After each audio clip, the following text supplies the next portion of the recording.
Video के अंदर हम समझते हैं घातांक नियम को। जितने भी घातांक नियम हैं सारे के सारे मैं इस वीडियो के अंदर आपको बताऊंगा। बहुत ही इजी तरीके से एक्सप्लेन करने की कोशिश करूंगा। तो चलिए शुरू करते हैं। सबसे पहला जो घातांक नियम है आपके वो है ए की घात m इंटू ए की घात n। ओके, यानी देखो सबसे पहले तो आपको ये ध्यान रखना थोड़ा कि नीचे जो होता है उसको बोला जाता है आधार। जैसे मैंने लिखा ए की घात m। ओके, तो जो a है वो तो है आधार और जो m है उसको बोला जाता है घात।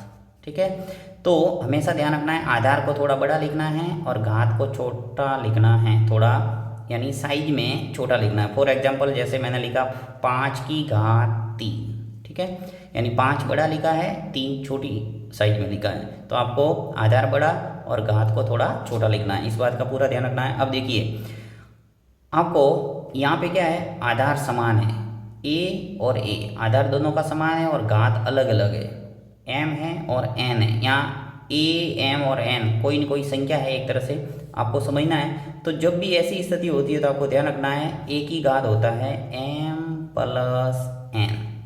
यानी इसका मतलब क्या हुआ कि जब भी आधार समान है तो घातों को जोड़ना है।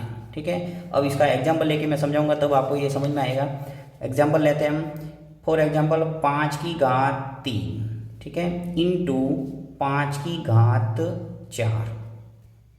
यानी आधार समान है। देखिए ए और ए से तुलना करो, यहाँ पे 5 और 5। m क्या है यहाँ 3, n क्या है 4। तो आपको जब भी ऐसी स्थिति दिखे घात वाले सवाल के अंदर तो आप ऐसा करेंगे, ए की घात m प्लस n। ए क्या है 5, तो मैं लिखूंगा यहाँ 5।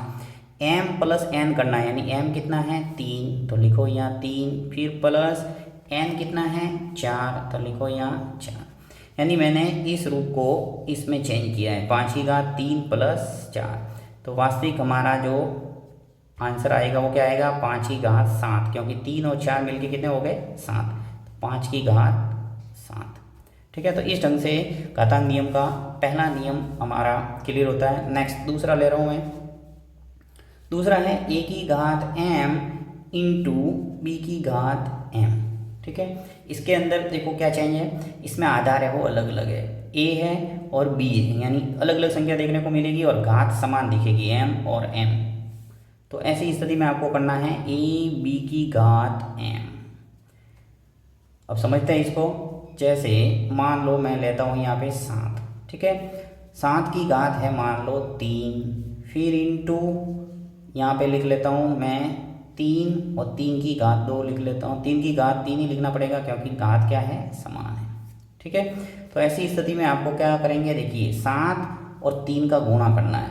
तो 7 और 3 का गुणा करेंगे क्या आएगा 21, और घात चढ़ानी है एज इट इज। देखिए m और m घात समान थी तो 3 और 3 समान है, यानी घात समान है तो आ जाएगी यहाँ पे m यानी 3। तो देखो a और b का मैंने क्या किया है, गुणा किया है, यानी 7 और 3 का गुणा किया 21 और ऊपर चढ़ा दी घात m कितनी थी यहाँ 3। नेक्स्ट तीसरा जो घातांक नियम है वो है a की घात m बट्टा a की घात n। तो ऐसी स्थिति में करना है आपको a की घात m माइनस n।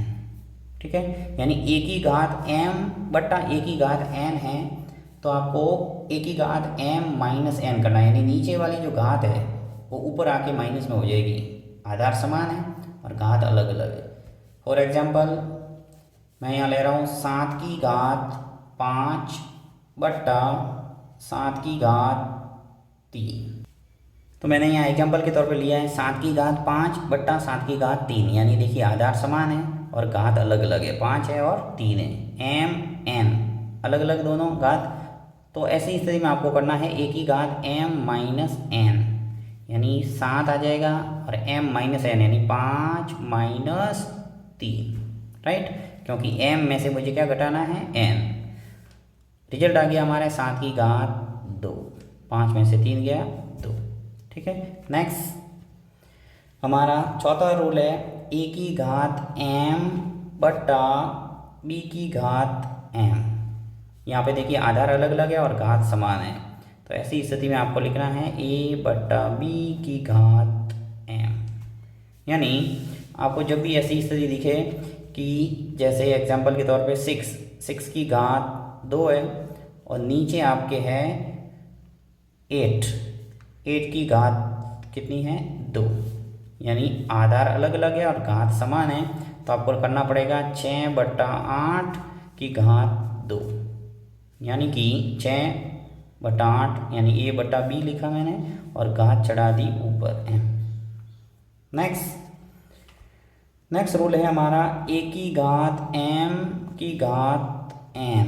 तो ऐसी स्थिति में करना है a की घात m और n, बहुत ही इंपॉर्टेंट रूल है ये, ठीक है।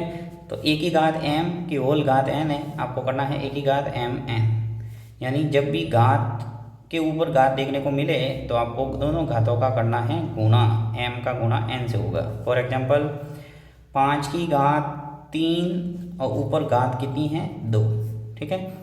तो यहाँ देखो कोई भी संख्या आ सकती है, मैंने आपको एग्जांपल के तौर पर यहाँ समझा रहा हूँ, छोटी छोटी संख्या लेके बड़ी से बड़ी संख्या आ सकती है, तो आपको रूल है वो वही अपनाना है। तो 5 की घात 3 की होल घात 2 है, तो आ जाएगा आपके 5 की घात, अब 3 और 2 का गुणा करना है यहाँ, तो 3 और 2 का गुणा होगा, कितने आ जाएंगे 6, यानी 5 की घात 6। आधार ऐसा का ऐसा m और n का क्या किया गुणा, 3 का गुणा 2 से किया 6। नेक्स्ट रूल है आपके a की घात 0 बराबर होता है 1, यानी कोई भी आपके घात अगर 0 है तो उसका मतलब क्या होगा 1।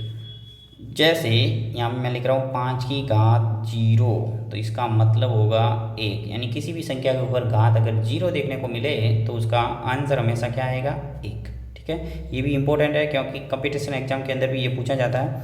अब देखो यहाँ पे एक और रूल है कि जब भी a की घात -m देखने को मिले तो आपको करना होगा 1/a की घात m, यानी जब भी माइनस वाली घात है अगर नीचे लेके जाएंगे तो वो हो जाएगी प्लस। इसका विलोम ध्यान रखना है कि जब भी कोई प्लस वाली घात है अगर ऊपर आएगी नीचे जाएगी तो वो माइनस में हो जाएगी, a की घात -m, ठीक है। एग्जाम्पल से समझ लेते हैं इसको, जैसे 6 की घात -7 है, ठीक है। तो अगर नीचे लेके जाऊंगा इसको मैं हर के रूप में, तो a की घात 1 हो जाएगा 6 की घात 7, यानी जो माइनस थी वो चेंज हो गया प्लस में। इसका उल्टा भी ध्यान रखना है कि जब ये ऊपर आएगा तो हो जाएगा 6 की घात -7।